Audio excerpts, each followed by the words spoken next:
In the phone example in here, we said that first a connection should be established, and for that purpose this person in here should dial the number of this one. Each person or each phone would have a specific phone number which somehow acts as the digital address of that person.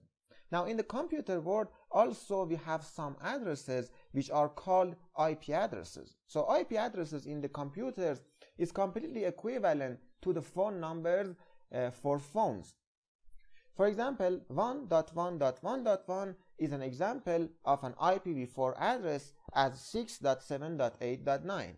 Now when this device wants to connect to the other, they would both follow the same protocol. For example, like TCP, they would establish something that is some specification in the TCP which is called a three-way handshake, and then the connection that has been established, then they could communicate with each other. But there is a problem with the IP address. Phone example in here, for example, when they are both talking and let's say this person wants to talk to another person at the same time, the connection or communication wouldn't be established because the address in here is already busy.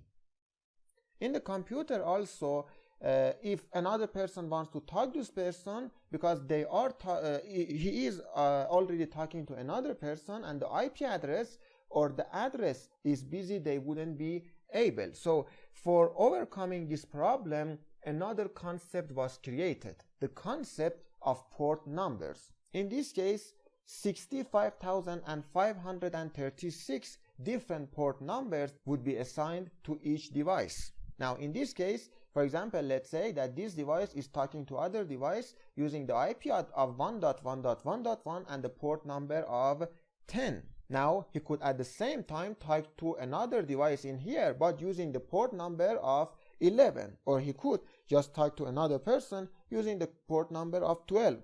So in theory, in this case, this device could talk to 65,536.